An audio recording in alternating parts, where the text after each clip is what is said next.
See here. Perfect.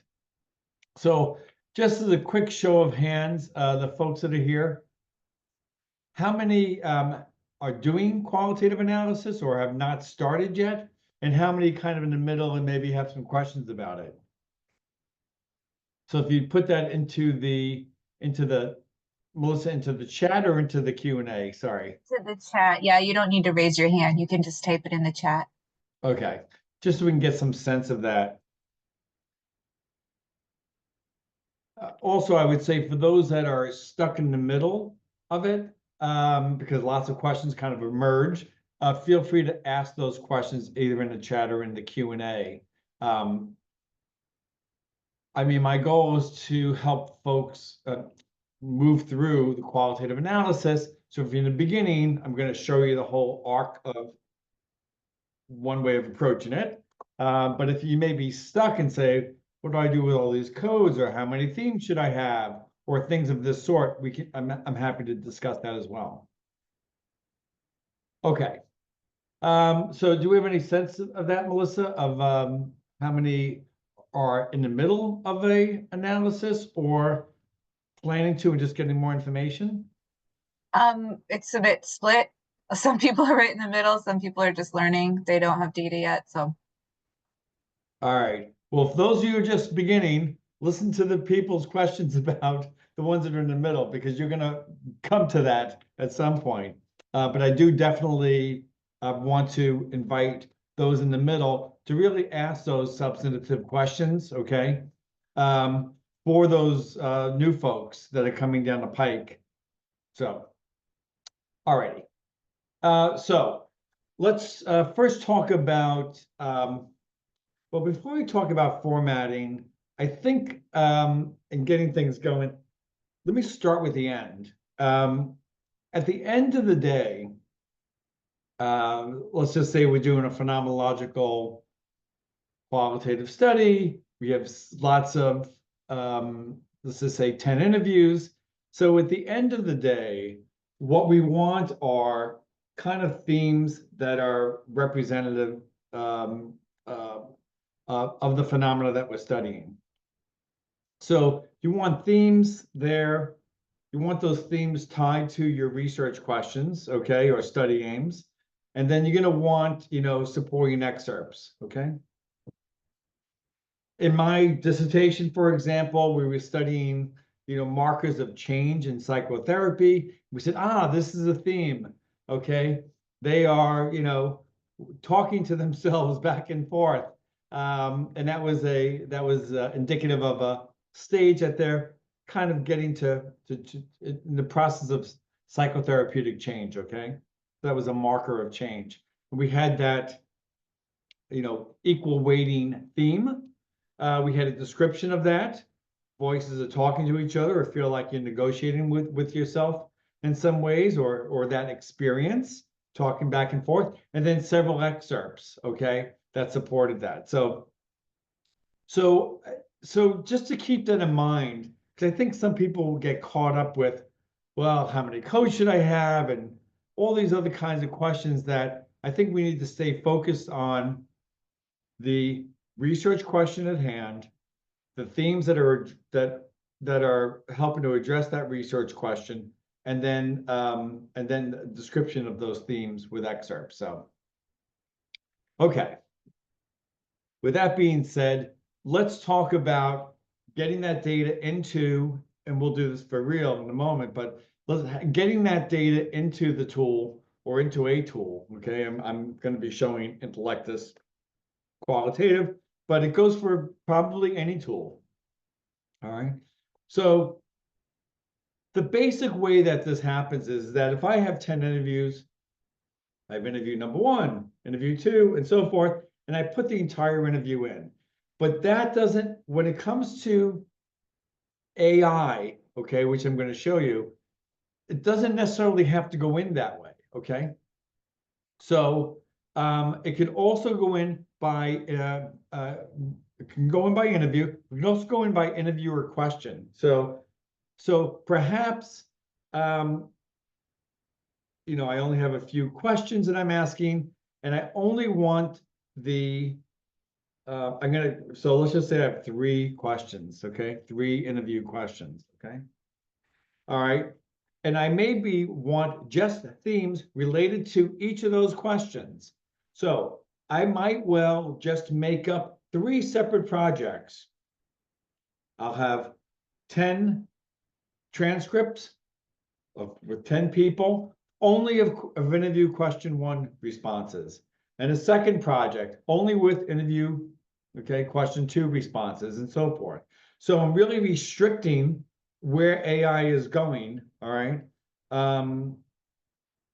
with respect to looking for codes and themes and excerpts, all right? So just to know, it doesn't have to be just interviews. It could be by interview question and ditto by research question, all right?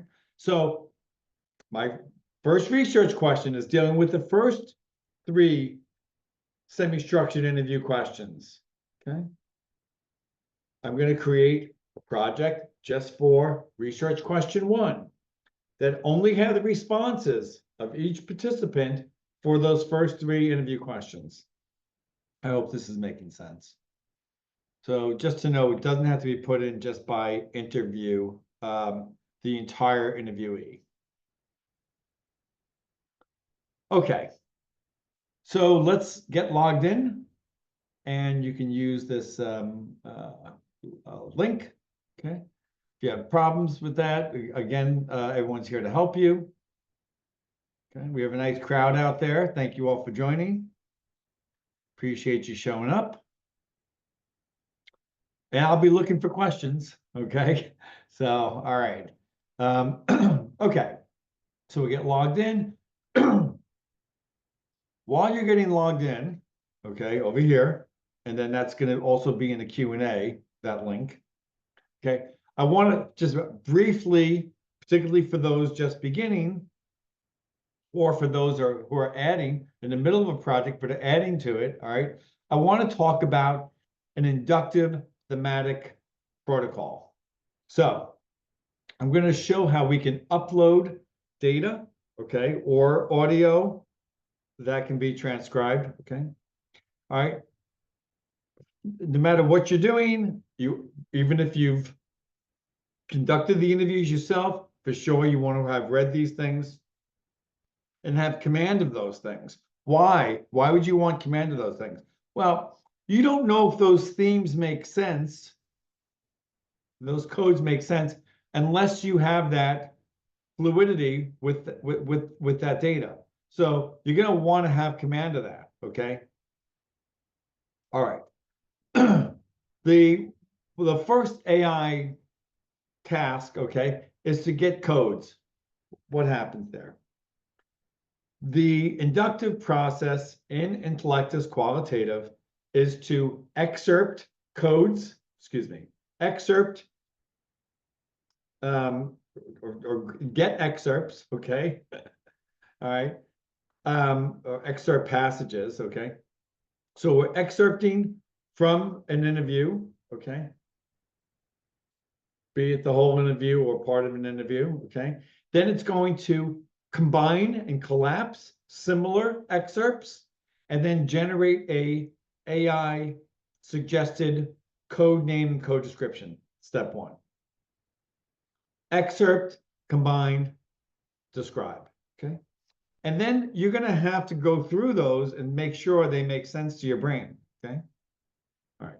Then there's a thematizing process. I have 10 codes, okay? How many themes can be represented there, okay? So it determines what are the optimal number of themes, okay, given a set of codes, and then it will go ahead and suggest a theme name and description, okay? And then there's a refining process that you'll do as well. What I mean by that is reading through the theme name, theme description, and so forth, and making sure it all hangs together. We then have yet another process of a theme research question rationale. Basically, you know, the thought occurred, we're not just doing this for fun. We have research questions that we want to answer, and those themes should be addressing those, okay? And so we have a process of combining those particular research questions with particular themes, and then providing an AI rationale for that. You have to refine that and read that as well. And before you get to the download, we also, well, you can download that and find and edit that. But we also have a kappa, and if anyone's interested in integrated reliability, I'm happy to discuss that and show you the options there. Okay, so let's get to it. So, and let me make sure I'm in the right thing here. I was not, so let's go here.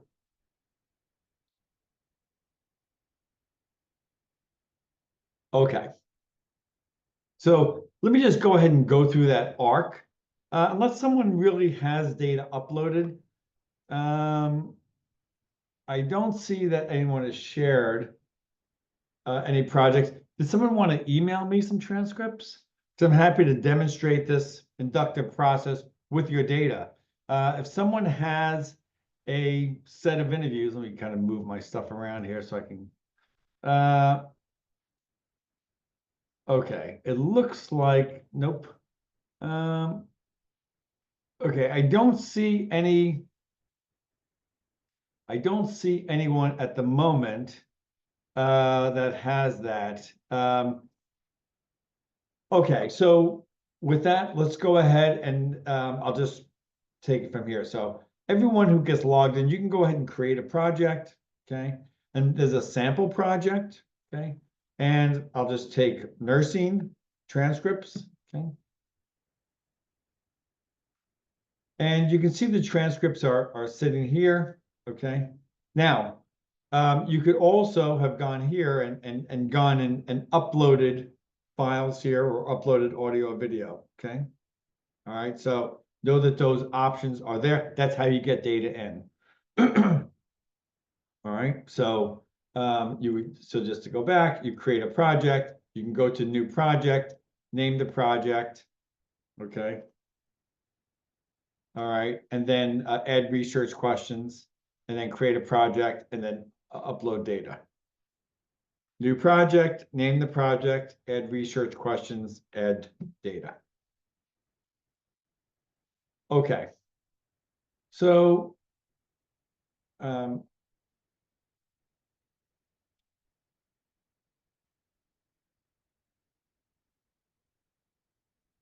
this is okay. So 4 transcripts are uploaded. Make this a little bit bigger. Okay, so just to share some of how we would work with this, okay? So we would go to AI tools and go to inductive coding. Inductive coding, as I mentioned, is the process by which the tool is excerpting different passages, okay? Combining those similar passages, and then it's going to generate in a moment a code name and code description.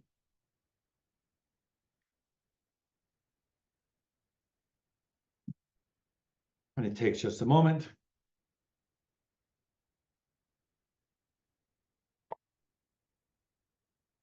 Okay.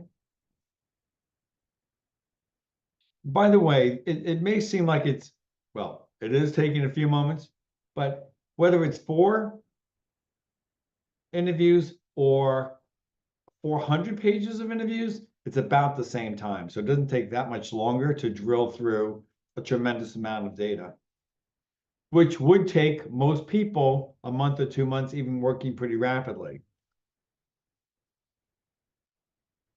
All righty. Okay, so out of the 4 interviews, it has identified 23 codes represented by 50 excerpts. I'm just going to apply those to the project. And you can see here are my interviews, and these lines are indicating the different excerpts, okay? And here are the different codes that were created. And that refinement process that I mentioned is going into these details, excuse me, and then looking to see if the theme name, pardon me, the code name, code description, and the passage all make sense. So you'll want to do that for each of these codes, okay? All right. All righty. The next step in the process, well, before we do that, let me just also add that you can also code manually by putting in a code, okay? Example code, some description, part of my spelling, okay? So you can add a code and then grab an excerpt that you find interesting and then tie it to this new code or to any of these other codes by clicking the plus button. So very simple to add a code manually. You can also add a code, I'll say in a hybrid version, which is, hey, gosh, I like this passage here, but I'm not quite sure what to name it, okay? I can go to add code and go to AI assist. It's going to seek to get a code name and description for that passage. Okay. So this is, I'll call it a hybrid version where the researcher is identifying the passage, the AI is assisting with the code name and description. Okay. All righty.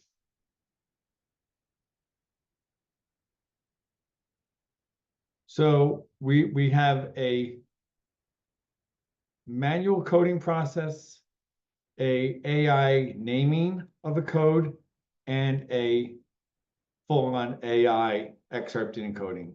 3 modes of coding. Let's go to thematizing. So the thematizing process is looking at all of those codes and determining how many themes should make that up. And you can adjust this. And I typically do because I don't think, it seems to me 10 or 11 themes are pretty, it's a large amount to wrap your brain around. So you can adjust that. Here are the 7 themes, and here are the codes that go with that, and I can just apply that. And you can see that the refinement process is really a matter of going into each of these themes, and again, looking at that theme description, theme name and theme description, okay? And then the excerpts that go with that. You'll want to do that for each one of them. So already huge time saver, okay? That in, 10 minutes, you've excerpted, coded, and thematized. Again, you can add the manual codes. There's also themes that you can add, okay? All right, you can add a theme manually by putting in a theme name. Okay, and description. And then you can really just drag, so here's that, so then you could just really drag codes into that, okay? So that's one way to create a theme and then tie different codes with that. Should also mention that you can have sub-themes, so you can grab a theme and put it as a sub-theme. So now I have the main theme, mental health management journey. I have a sub-theme, which is my example, okay? And then a code there.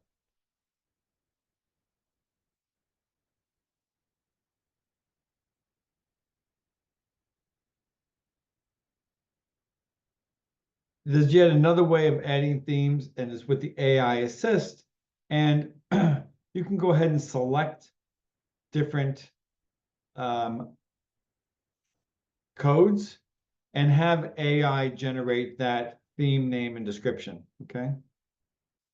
All right, for those different codes. So just to kind of recap with the themes, we have the automatic thematizing, fully AI.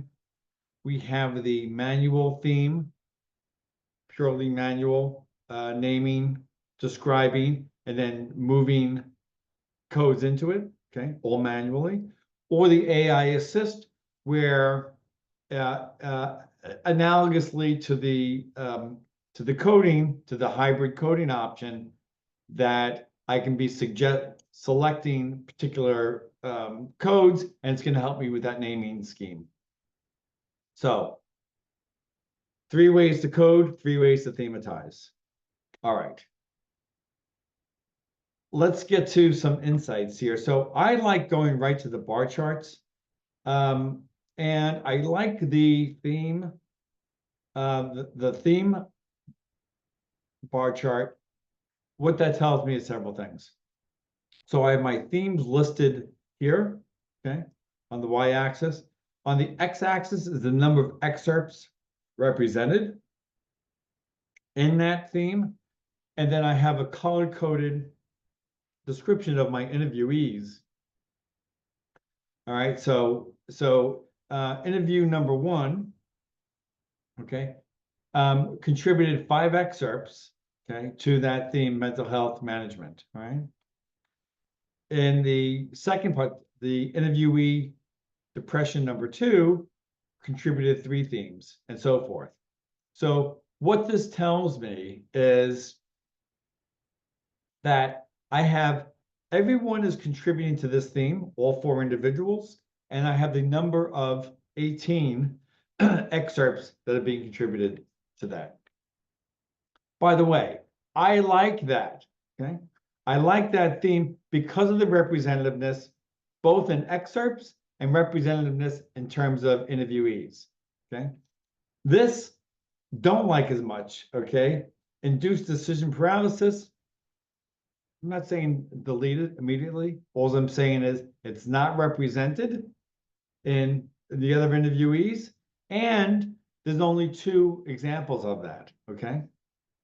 Now you can go back and find other examples, you can find other interviewees, but in terms of what AI has done, okay, that to me, these are not one hot day makes a summer, these are represented in the data, okay, by different individuals. That's a very unique thing, right? You have different individuals contributing to that theme. That adds more power to it. This, not so much. Okay, we'll submit that. All right. This insights portion, okay, I'm starting to build out my results document. And for those of you who just started, because some people say I'm just beginning, starting to do it, very beginning, let me just tell you, oh, Jinhan, hi there, and Lindsay. So just to share with you, this process took, during my dissertation process, 25 years ago now, nevertheless, one full year to excerpt with 3 other colleagues. So to do this in 10 minutes is like a different planet, okay? So just to know that this is a very powerful, okay, between AI and Intellectus Qualitative and its implementation. So put that out there. Okay, so as I mentioned earlier, you know, I like the research question. So here, there's your research questions. One question: how do individuals describe the impact of anxiety and depression in their daily lives, including work, relationships, well-being? Kind of covers the gamut there. And you can use AI to say which particular themes, okay, which particular themes help address that question. Well, AI said those 4 themes, okay?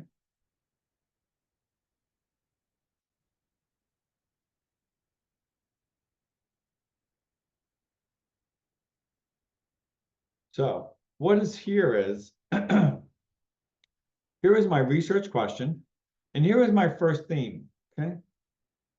Mental health management journey.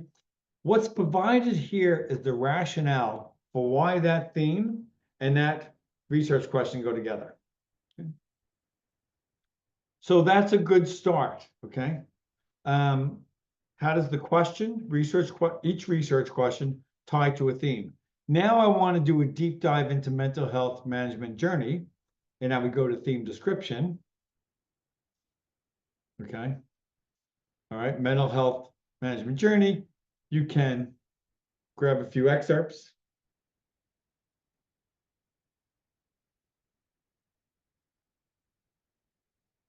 So here's the theme description of the mental health management journey.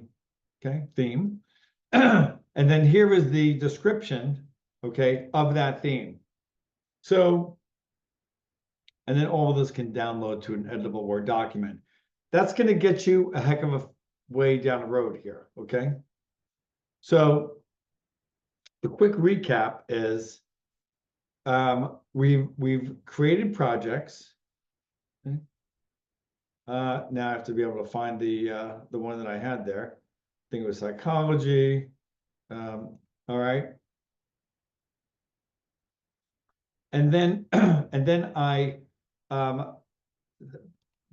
coded using AI and showed 2 other ways to code. And then you're reading.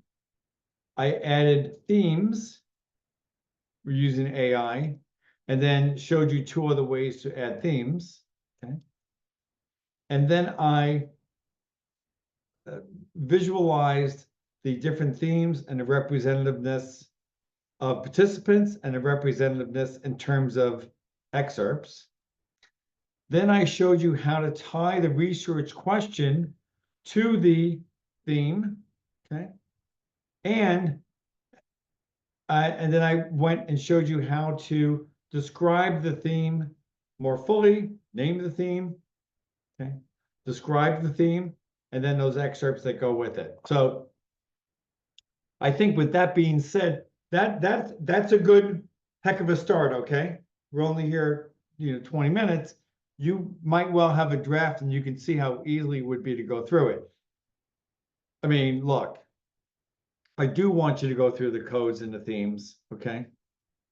And go into those 3 dots and read those, all right? All right. So I want you to make sure that that's all makes sense to you, okay? And then I do want you to go download, all your rationales and all your themes, and then and your excerpts, okay? And then start editing that document as well. Okay. Questions? Yep. I hear you, Lindsay. Okay, questions that you have. All questions are good questions. And all the questions, all you novices and all those folks in the middle are other things that people are wanting to know. So I'm in the chat. Let's see if we can get to the questions. Okay, so I think I have some Q&A here. Okay. So by restricting interviews by research question, that was one option that I presented in the beginning. Are we already applying structured coding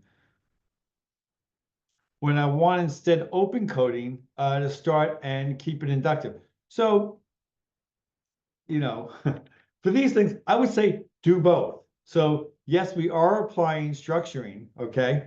That, again, particularly when you're using AI, I kind of want codes and themes related to the interview questions that were asked. So I am applying structure there. You're right.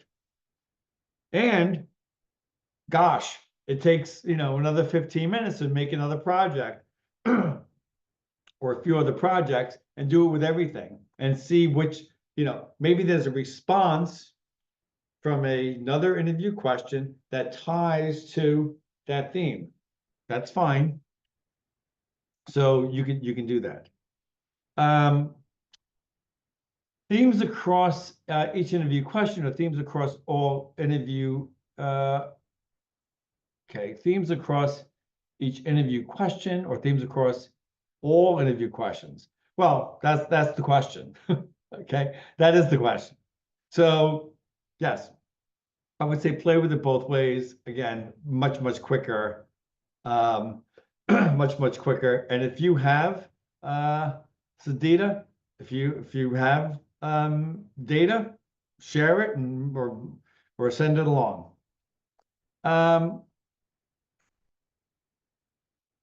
Okay. Okay, Janan, will it provide all the supporting excerpts? So yeah. So there's a few ways to get to those. When you have the theme description, you can see all the excerpts that are tied to that. That's not a great example. This one's got just a few excerpts. There's not that many excerpts here. So you can look at that by, okay, in the theme description, drill down to the theme, okay, and then there's the excerpts there.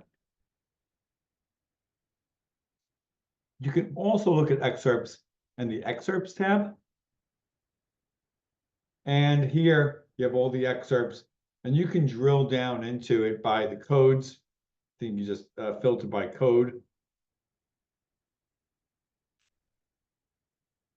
You just want to look at, well, let's just look at one of them, okay? All right, so you can see the excerpts by a particular code. Ditto for themes, okay?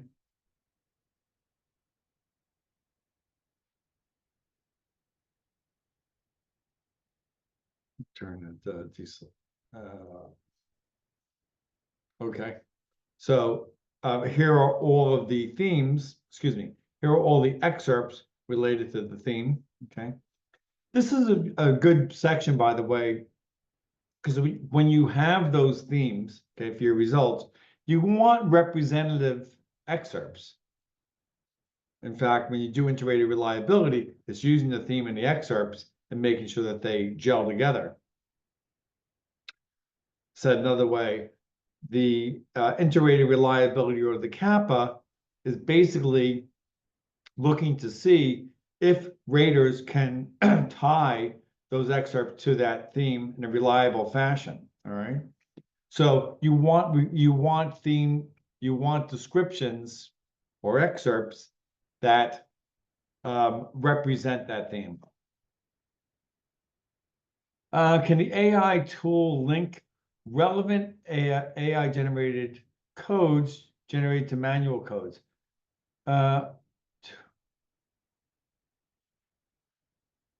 Yeah.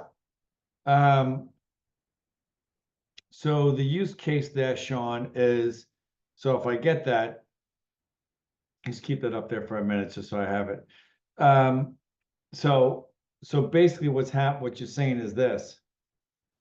So it is AI codes and a manual theme.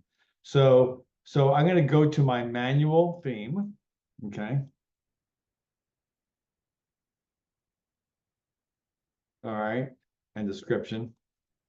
Here's my manual theme right here, and here's my AI code, and just boop, move that right into it. So that's how it would be done.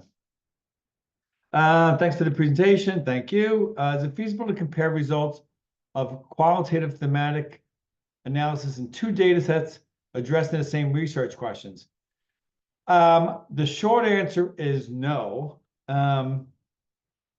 So, you know, and that's a very good question, by the way. So, because oftentimes the data sets may well be divided. For example, if you had interviews around, perceptions of school, and you have one set of interviews from parents, one set from teachers, one set from administrators, I would suggest doing those all separately, by the way, okay?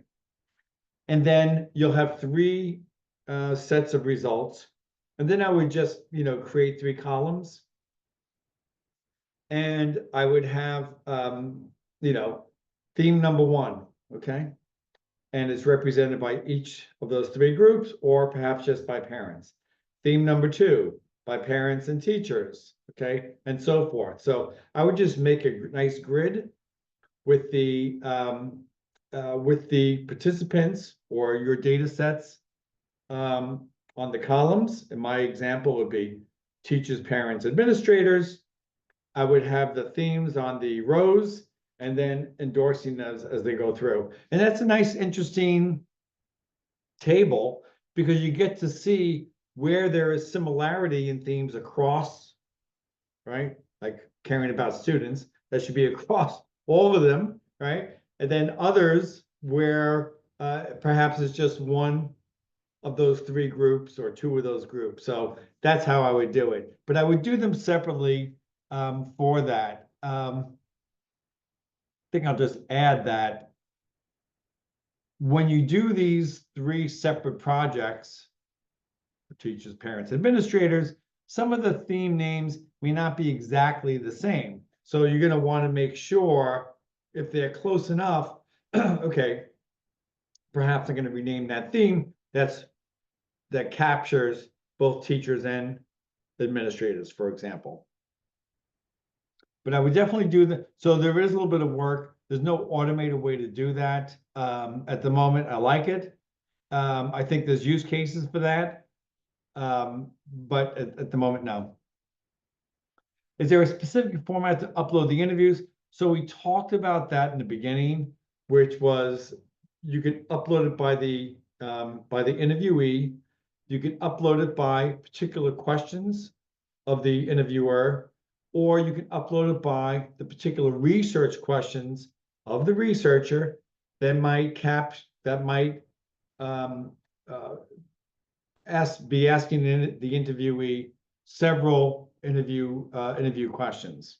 So full-on interviewee, particular interviewee questions and responses based on research questions, or particular interviewee question responses at the question level.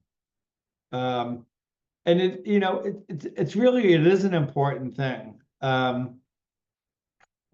particularly with AI and how much information you're giving it or restricting. And back to that earlier question about, are you kind of, systematizing this? Yeah. And again, it's so quick, you could do it in lots of ways. Okay, I think we're there. Is he saying to upload each transcript as separate? What I'm saying is this.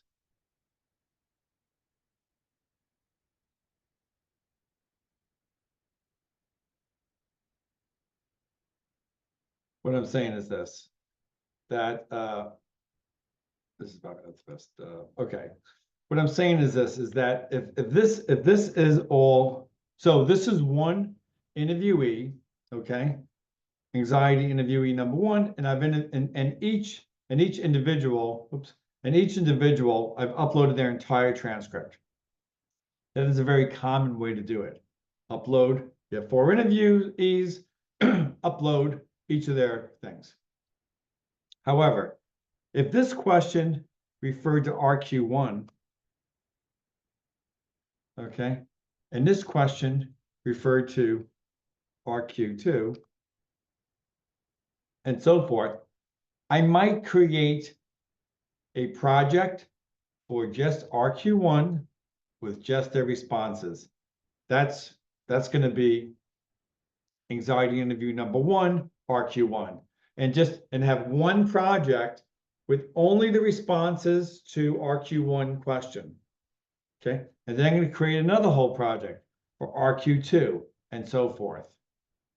Okay, so I'm just saying there's different ways of doing this. Is the tool comparable to Claude or NVivo? Can't speak to NVivo, can't speak to what Claude would do, but I would try it,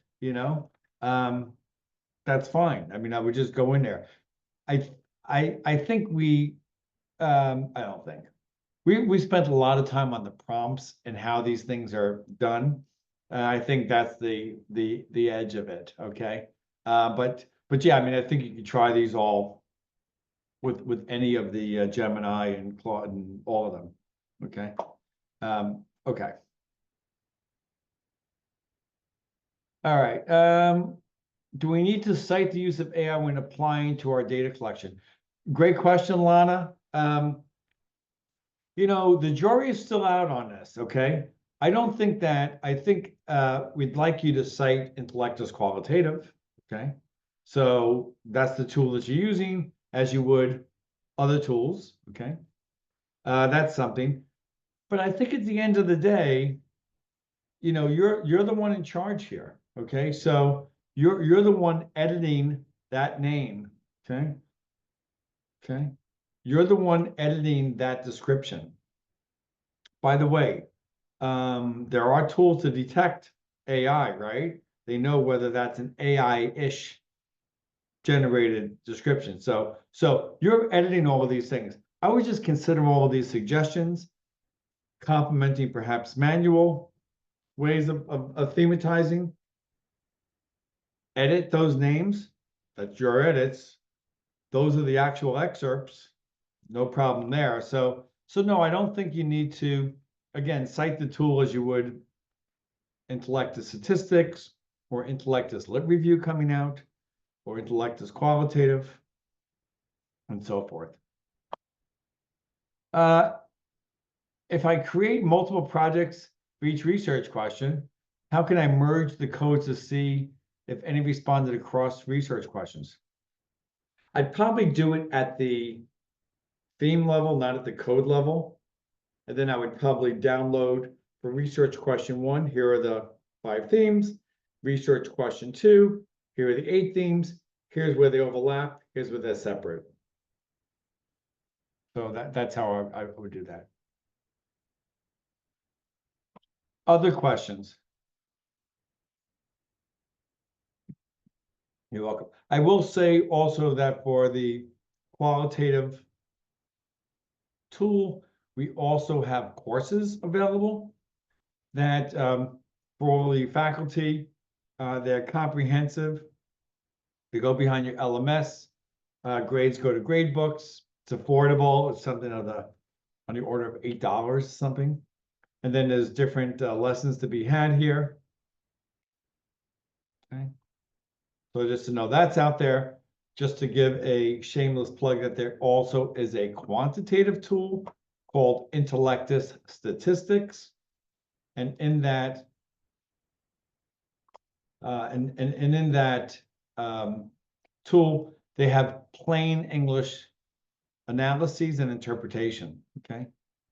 Hey, it was significant here, all with APA tables, also with courseware. I know I'm going quickly. All right.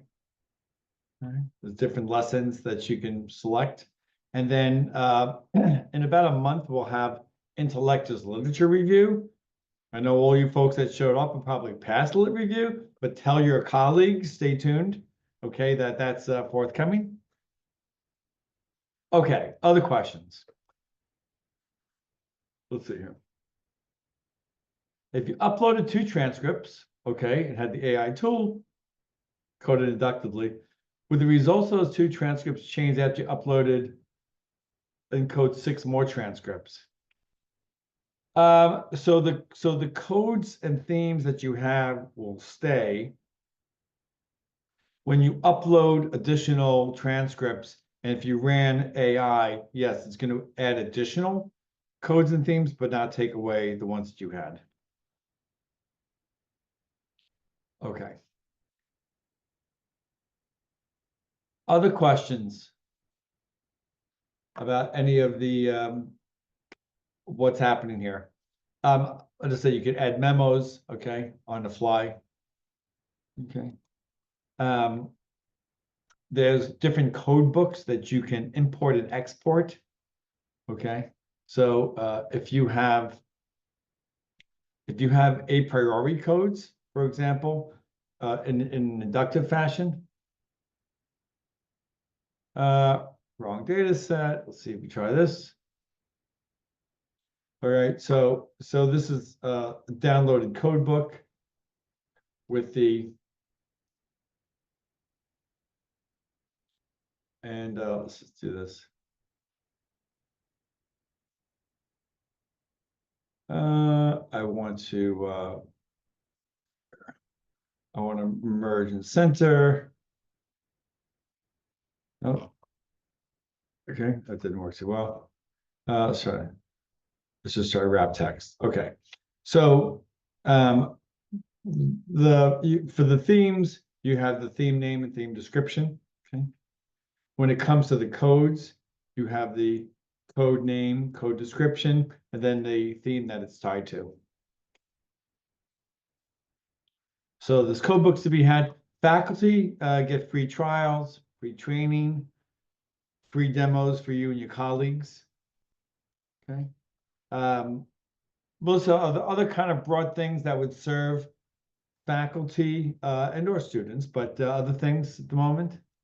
I think Ashley will put her contact info in the Good. chat if you want to learn more about getting a trial or integrating this into your course. Please reach out to Ashley.